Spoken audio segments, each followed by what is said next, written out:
you know, and there's so many clients that I've spoken to before who won't even get undressed in front of their partner because they're so body conscious. I'm the type of fitness person who still likes to eat, and I still love a drink. Here's this fit mum, and I was just like, well, to be named next to Joe Wicks, like in the same sentence on a newspaper, was amazing in itself. I had so many comments on there about, oh my God, I wouldn't want to be your son, or could you imagine that as your mother? Oh my God, embarrassing, and stuff like that. Part of a healthy, loving relationship is sex and feeling sexy. She was physically shaking. I actually didn't want to go in alone. I had to go in with her. One click of the camera and she became a badass. I'm that child that's like, oh, mum, dad, you know. But I've been brought up in a very liberal household where sex is a normal thing. And me and the children ended up in a small flat, no garden, couldn't go outside. So ended up just doing live workouts on Instagram and just about to go live with the Daily Star. They've asked to interview me. It's Adam Goldsmith. So I thought I would film it. 1 for YouTube and 2 so no one can spin any stories.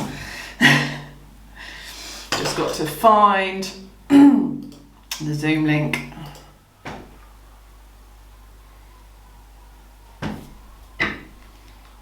Sorry, I'm just turning on my camera. How do I do that?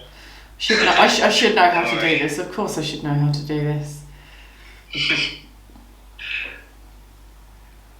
There we are. Hi.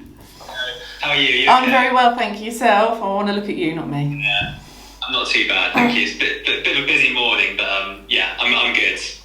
You've been out doing a school run, did you say, this morning? Yes, school run first thing, and then normally on a Monday, so I do all my check-ins, Mondays, school run, then time for some workouts. Well, yeah, not a bad way to start the week though, with a few workouts. I know, Monday's like my reset day.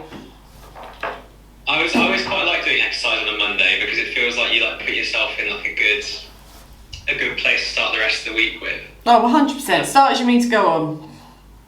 Especially after I don't know about you, but I had quite a boozy weekend, so I might have to go out for a run later after work to just like clear myself out a bit. I did have a drink actually on Saturday. We played, have you ever played Rummy Cup?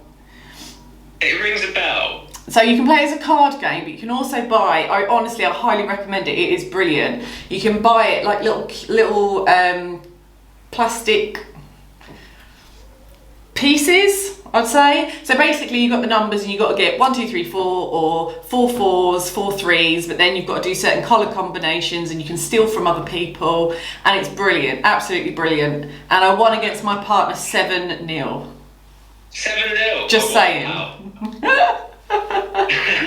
Just saying, and yeah, he was highly frustrated at all times. It's great to see. So yeah, anyway, thank you so much for agreeing to talk to me. That's all right. Thanks for asking. Super busy with all your work and stuff, so I really appreciate your time. Like I mentioned in the email, I'm from the Daily Star. Generally, I'm like a podcast journalist, so I noticed as well that you're used to a podcast. So I kind of cover stories that I find in podcasts and republish them for our audience. But I'm part of the video news team, so that's how I came across your TikTok channel. And yeah, I just thought your story was really interesting, and we cover a lot of empowering fitness stories. So yeah, I thought it'd be great to reach out to you and have a chat. And basically, it would just be for an article or 2 on our website that will probably go live either this weekend or next weekend. And yeah, it would just be really cool to hear more about you, basically. So I'm just going to make sure this is recording. Recording in progress. Perfect. There we go. And yeah, I guess, first of all, really, just to make sure I've got some details correct. So you're obviously a mum. Yep. Have you got 2 kids? That's right, isn't it? Yeah, I've got Molly, who's 8, and Paddy, who is 5. Lovely. And what's your full name and your age as well, just so I don't get those wrong? Rude. Lisa Maria Kerwin, and I'm 21, 34. You can look a day over 21. I completely believe I got ID'd last week for a scratch card. I was made up. I said to him, I don't even want the scratch card anymore. It's fine. You've made my day. And so I think, like, to start with, like, you do so many different things. I felt like it was almost best just to ask you to kind of like summarise what it is that you do. Okay, so this Fit Mum was an accident, by the way. To become anything was an accident. So basically, it used to be just my own accountability page, and it all started off from Instagram, actually. Having my own Insta account for accountability when, after my daughter, I was diagnosed with low thyroid. So I put on a bit of weight. I'd never struggled with my weight before, and now all of a sudden I did. So I was trying to lose a bit of weight myself, get into shape, and then with that came, learning, education. And during lockdown, I had a bit of a mental breakdown, actually. I was a bit, stressed. I'd, split up with my ex-husband, and me and the children ended up in a small flat, no garden, couldn't go outside. So I ended up just doing live workouts on Instagram, and Mum started following me and doing them with me. And a lot of the feedback that I got was that it was real. So the workouts that I did at home, they weren't like, you go on YouTube and it's all sort of fancy, perfect backgrounds, perfect women, dressed perfectly, and even like they got the plant in the background, which I have now got the plant in the background. But I had my kids with me, because it was obviously locked down. My kids were climbing on me, jumping on me, interrupting me. And I think mums were just like, that's real life. I had the washing still hung on the door, do you know what I mean? That I hadn't put away. And I think mums just related to it. This is a real woman during real times. She's cracking on. They could see me with my kids, telling them, this is mummy's time. I'll see to you afterwards. You can join in if you want to. Some of the kids joined in. And I had to stop once to take my son to the toilet, in the middle of a workout. I had to stop to tell my son off because he was like pulling things down, and little things like that. It just became very real. So I think I was led by like what I do, going back to your original question of, what is it I do? I think I was led by my audience because I never set out to make any sort of business. So I basically was led by my followers. So I started off just doing the workouts, and I still do them free to this day, because I think, it is important to have fitness accessible for everyone. Have we frozen? Recording in progress. There we go. Sorry, was that me? No worries. That's all right. I'm very used to this by now, so that's totally fine. Where did I get up to?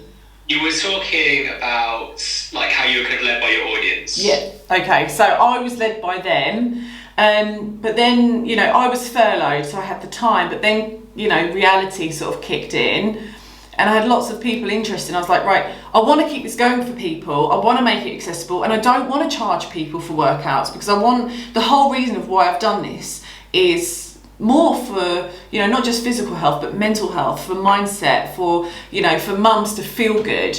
And I don't want to have to charge people so they can no longer access it, because a lot of the mums that I work with as well, I work with lots of my partner's in the military, so I work with a lot of army mums, I work with a lot of single mums, I work with full-time mums and mums that are working, and obviously everything's so bloody expensive in the current climate. So I was like, right, I'm going to keep fitness free, and I'm going to do the diet coaching, and that's where I'm going to sort of try and make some money so I can keep it going, because it costs money to run things. I got myself a camera so I could do it professionally, a bit more professionally, and I've self-taught myself how to make videos. I edit all my own videos. I made a website. I've got a lovely young lad who helps me with my website, but I do a lot of it myself. Majority of it, I'm doing it. He put it all together for me, thank God. And all of this costs a lot of money, and to build all these things, and subscriptions and insurances and licenses, and even things like having the music that you can play. People don't realise the cost element that goes on, behind the scenes. So introducing diet coaching was a way for me to monetize, but still, provide the fitness for free, not just for the fitness side of things, but for the mindset and the mental health.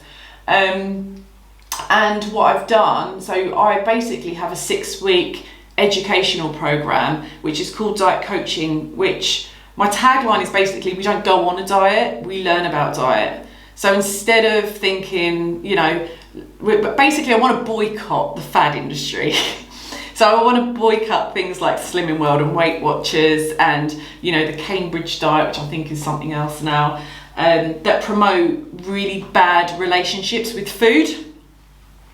Because I think ultimately, in order to have long-term success, you need control. And by implementing systems like SINs and points and very, very low calorie diets, which aren't sustainable long-term, people just end up yo-yoing. And then that doesn't just affect their weight, that affects their mental health, and I'm a big believer in me helping the mums is also me helping the next generation, because monkey see, monkey do. My kids understand what diet and fitness and exercise is all about. My clients' kids join in, and my clients send me pictures of their kids doing the workouts and, eating the pancakes that we make, the healthy version pancakes and, things like that. A mum is, the core of a family. If you can teach a mum, you're teaching a lot of people. So I want to take over the world, basically. But, for positive reasons. I want to be able to teach mums and kids and, allow them to have the control that is taken away from them by the diet industry, and things like social media, unfortunately. So I just want to simplify it and make it easier and accessible to everyone. So what do I do? Go back to the original, I digress. So the TikTok that I do, I just done TikTok for fun, and I've done I do a lot of empowerment videos. So I do a lot of, right, this is me normal versus, right, this is me when I have a shoot. And we do that with my clients as well sometimes. Like, look, with my clients at certain stages, we'll say, right, let's work towards a shoot. Let's do a shoot. And we all get dressed up and feel sexy. And, what my tagline is, love the skin you're in, and embracing the fact that we all look different. We have all got, differences and flaws. But ultimately, confidence shines from inside. There's so much more to how we look. It's who we are and how we feel. So I suppose my main mission is, to help mums and women with their mindset.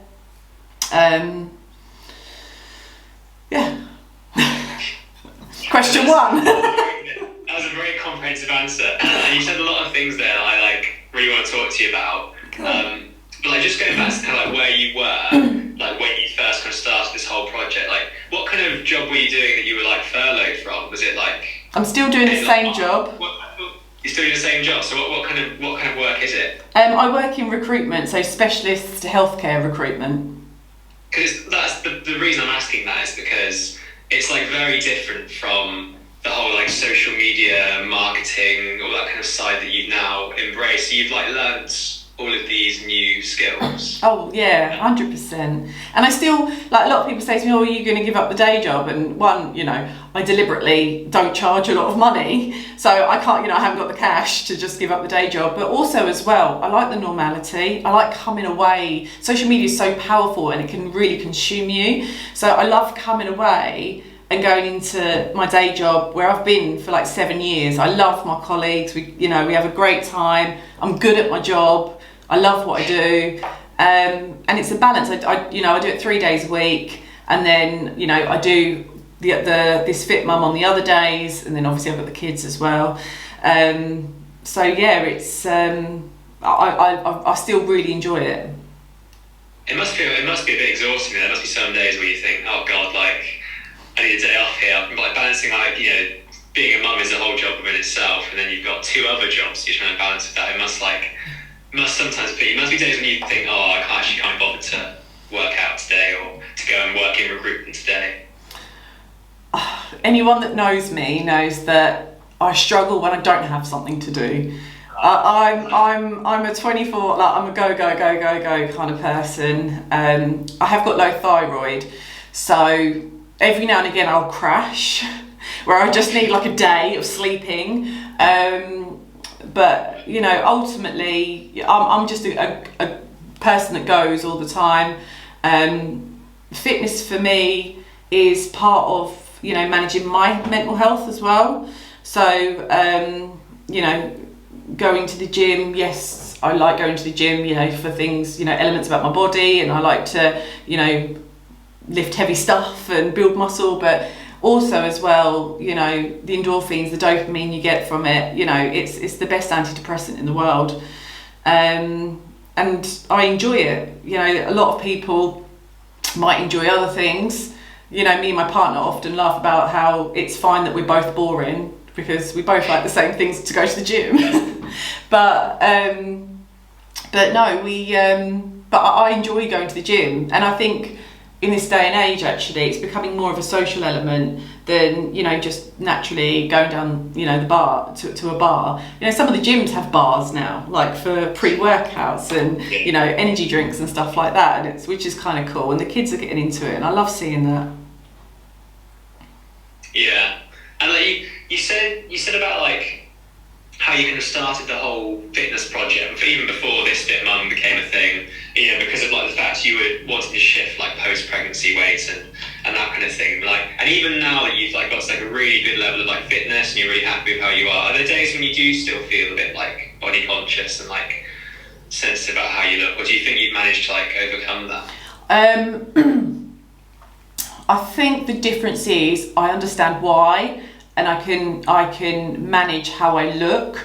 Into basically, I have got irregular menstrual cycle, so you know, because of various medical issues I've had in the past. I had an ectopic pregnancy, which means I haven't got a fallopian tube on one side. I've had I had part of my cervix removed. I've got low thyroid. So basically, you know, I've had a few sort of medical issues, which means that my cycle is out of sync. So part of what we learn as well in diet coaching is about the menstrual cycle, which is a massive thing for me and in the diet and fitness industry, because there's such a lack of evidence. So I've done so much research into it. So basically, a lot of the studies that we have today are based on men, just because you're pretty standard the whole month through. Women have different phases of their cycle. Not only that, we then have things like low thyroid, PCOS, you know, which is polycystic ovaries. You've also got things like menopause, premenopause, postmenopause. So for a science and a study to be done on a woman, you can't just do it once. You've got to do it like 20 times. And the study today is so minimal. Like, you're talking about studies on 70 women, which are all on you've got to consider contraception as well, because that can alter your hormones. So the studies that they're doing is like 70 women who have not been on, who aren't on contraceptives, who haven't got any hormonal imbalances, who have a perfect cycle. So your information and evidence is really limited. So what I try and help people to do is become in tune with their bodies. You know, menstrual cycles and irregularities and hormone imbalances are so common, but yet no one talks about it. And, you know, it's understanding and coming, you know, in tune with your own body and learning how to do that can have a massive impact on the results of your diet and your fitness, and also as well succeeding long term. Because going back to your question about my insecurities, like about 3-4 days before I'm due on, I will raid kitchen cupboards. Like I'm hangry, I'm snappy, proper, you know, the typical symptoms, I get them, and I hold a lot of water and I become very bloated. Now, sometimes, you know, my really nice tight shorts, you know, I've got a bit of a hang, and I look at it and I think, ugh, you know, that wasn't there a few days ago. But I can look at it would I prefer that it wasn't there? Well, no, to be honest, no, actually, I'm not bothered, because I know that it's there for a reason, so I've got the knowledge, the understanding, the control to say, yeah, I'm bloated today, bloody period, and I understand why. So I think once you've got that control, you can look at your body a completely different way. And in fact, I try and flip any negatives about my body into a positive, and I deliberately try and share that to normalise it, because not only am I normalising it with other people, I'm normalising it with myself. So however I walk out the front door, doesn't matter how I look, because everyone's seen me, in my best and in my worst. So for instance, like the bottom of my stomach since having children, I always call it, it's my mummy pouch.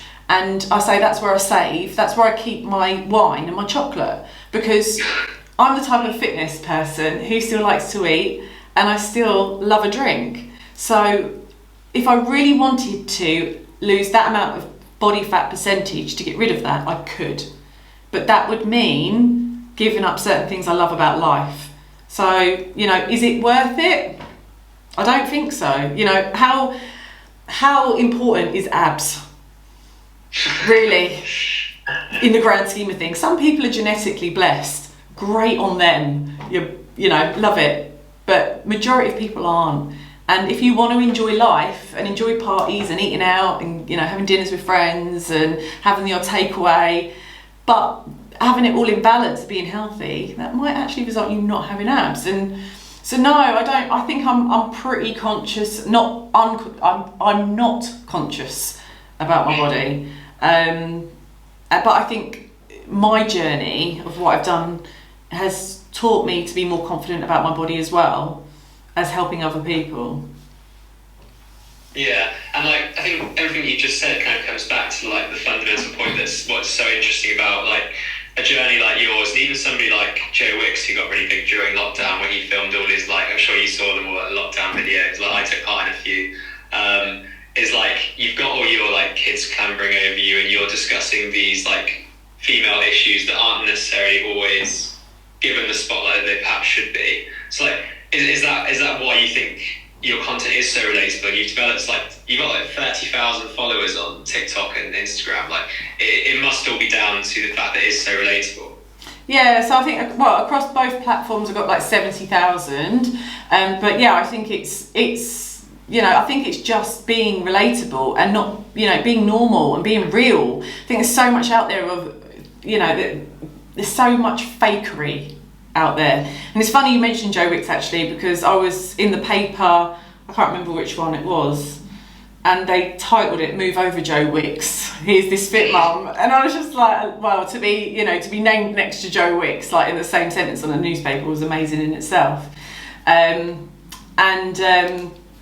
did they did a piece on ITV as well during lockdown about my workouts and stuff like that. But yeah, the feedback I've always got from people has always been about it being real, it being relatable. Because I think sometimes if you're not confident, or you're not in shape, or you want to lose some fat, you're overweight and you're not confident, you don't know where to start, I think I can be relatable, to a lot of people. What I try and implement and promote is health, and ultimately having, a good amount of calories and a good amount of body fat percentage is healthy. So if people or mums are looking for a coach, are they going to go to somebody perhaps who's lean and shredded and muscly, to the point where they can be, an elite bodybuilder? Or perhaps is it more relatable if they're actually being coached by a mum who does have a job, who does have 2 kids, who has to fit in her own program alongside everything else? Is that person more relatable because that person does it, and not if and I'm all about promoting that not every day's perfect, and it's not about being perfect. It's about just doing what you can, and basically teaching mums the tricks of how to balance life a little bit in order to do everything that you need to do in terms of work and see to the kids, but also as well, look after yourself, because a happy mum is a happy family, basically. Yeah, definitely. And like, I saw one of your recent, like, I can't remember if it's TikTok or Instagram, might even be both, but like you put out videos about like addressing like negative comments, which obviously you work in social media, you're going to get them regardless. But as a mum who's kind of like doing something different and putting themselves out there to be judged on their appearance, like it must be like hard at times to kind of have to confront that. In all honesty, no, for two reasons. One, I've got the most amazing community behind me of supportive women, and that's, again, one thing that I really promote. You know, we're not just diet and fitness, we're a community. And if anything gets put up, it's like a swarm. A swarm of girls going, no. And we like that with each other. If you know, someone's facing a really tough, difficult time, we're all there. You know, we're a big group of ladies who, you know, we've all got our own problems in life, but we're there to support each other, not just diet, not just fitness. You know, we're there. We're a community and we love each other. We do things together as well, you know, where we can. It's very hard to get mums together. Oh, that is the hardest bit of all of what I do, is trying to organise events, which then never happen. But also as well, I know this is quite a sad point, but I was a victim of domestic violence, both, you know, initially, you know, physically and then very much mentally and verbally. And I was called so many names, told so many things, and, you know, manipulated in various different ways. I think, you know, there's a very tough exterior now, you know, and I don't think there's many people could say, you know, if people wanted to target me, you know, you do it through my kids. Through me, nothing. You know, it's a rock.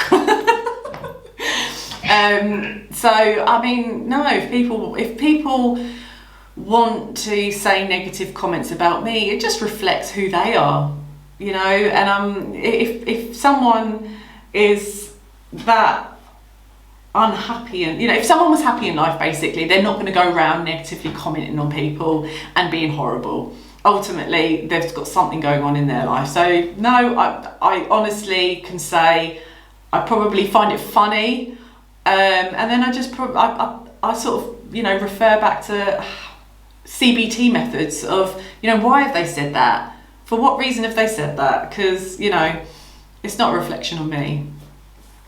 No, exactly. And I think there's like a lot of power in your message, that like obviously you're really focused on like health and diet and fitness, but there's a real power in like the kind of like mental health aspect side of your work, where you're like, I can't remember the exact tagline, but it was something like mums can be sexy too, or like what was the tagline you used? I can't remember. It was really good. I really liked it, and I think there's an audience for that hasn't necessarily been tapped into yet, where like not only can you feel like empowered in your health and your diet, but doing stuff like that, you actually feel sexy as well. And like, why do you think that is so important to your brand or like your fitness kind of thing? I think when people become a mum, I posted a blog about this, but I called it should mums be asexual? But then, unfortunately, my knowledge of LBGTQ plus, I don't understand. I mean, all for it. Whoever, you know, be what you want, whatever. I have no, you know, yeah, great. I love the diverse world that we live in, but I don't understand it all. So I think the terminology that I used of asexual wasn't the correct terminology. I think it was supposed to be non-sexual. Should mums be non-sexual? Because I think once you become a mum, all of a sudden you're a maternal figure. You need to nurture and care, and I think a lot of the times mums are scared to be sexy, or are perceived to no longer, they should be sexy. Like no one wants, like the kids. I've had loads of comments before on, so my biggest TikTok about me having a photo shoot, which I think it was just shy of 1 million views, was, I had so many comments on there about, oh my God, I wouldn't want to be your son, or could you imagine that as your mother? Oh my God, embarrassing, and stuff like that. And I was like, well, no, because, you know, I'm still a human, I'm still a woman, I'm still a person. And yeah, the cringiest thing in the world is imagining your mum and dad and things like that. Do you know what I mean? It is for everybody. But ultimately, mum and dads do that to make children. And part of a healthy, loving relationship is sex and feeling sexy. And sex is such a taboo subject in the UK. And being sexy. And I mean, my mum's Dutch, so they're quite liberal there. My dad's quite liberal. My mum and dad are, you know, a bit older now, and they still try and make me cringe all the time. They still are very much intimate, and it's, you know, of course I'm that child that's like, oh, mum, dad, you know. But I've been brought up in a very liberal household where sex is a normal thing, you know, between two loving people, you know. And there's so many clients that I've spoken to before who won't even get undressed in front of their partner because they're so body conscious, whereas their partner doesn't care that they're a bit bloated today. Do you know what I mean? And Yeah. I've taken into my empowerment shoots, I've taken one of my clients who's now a support coach with us. She was physically shaking. She didn't want to go in alone. I had to go in with her. One click of the camera and she became a badass. And I mean, and then she done that shoot, she smashed it, and she went, I could have done that better. Booked in for the second one and went in. She even done like a nude one with a drape over her. She's now wearing crop tops. She's got a bit of loose skin on her stomach from having children. She's like, no, I'm embracing it, you know, whereas before, no, and she used to have eating disorders, you know, and didn't understand diet and nutrition. And now she's fit, she's healthy, but most importantly, she's like, her mental health is so much better. She's feeling more confident. And this is all through education and, you know, knowledge and just that empowerment of mindset. Yeah, I just see that the time has come, so you're really Sorry, 7 minutes. I can ramble on forever. I'm sorry. No, the answer's been really good and like really comprehensive, and you speak very clearly. Like you make a lot of sense about what you're talking about. So, Thank you. So yeah, thank you so much for that. I'm trying to see if there's any other questions I can ask quickly before it kicks us off. Yeah, I guess like when you look back now on like where you were then, what would you kind of like say to yourself then? Like how do you reflect on it now that you're in like a really good place? I wouldn't change a thing, because everything that I've gone through in life and every part, you know, bit of my journey has led to me to where I am today. So I'm happy, I'm healthy, I've got the most amazing family, I've got the most amazing community. So, you know, if it was someone else and I was talking to them and they're just starting out, I would just say, you know, consistency is key, don't stop, and don't expect perfection, just keep working on yourself every single day. Because it's been so interesting, and you've inspired me to go and exercise today anyway after work. So I'll be thinking, oh no, Lisa's going to be doing some fitness work anyway, so I've got to. Oh, you have to stay accountable. You're going to have to do it, and then you have to take a sweaty selfie and tag me on Instagram so I can see that you've done it. I may not be a fit mum, but I can still go out and run, so... You can be a fit person. Exactly. It's been so nice to meet you as well. Thank you so much for your time, Lisa. I do really appreciate it. It's been a pleasure. Thank you, Adam. Speak to you soon. Yeah, I'll send over the ask and stuff when it's all ready, and feel free to either put it straight in the bin or... No. I'll try and find on my website somewhere. It seems to have been hidden, but all the links of previous things that I've been featured on, like the papers and on the telly and stuff like that. I've got the videos and stuff where I've saved it all and I put it on my website, but I think it got hidden when we changed the website, but it shouldn't have done. So I'll find it for you if I can, if that's useful. Amazing, yeah, that'd be really cool. Thank you so much, and have a good day as well. Enjoy your fitness. Brilliant, thanks Adam, have a good one. See you later. Bye.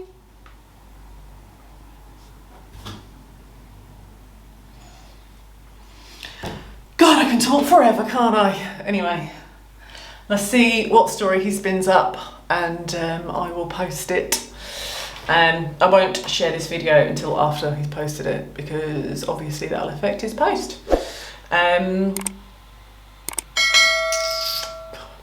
can talk forever. That's all I know. Laters.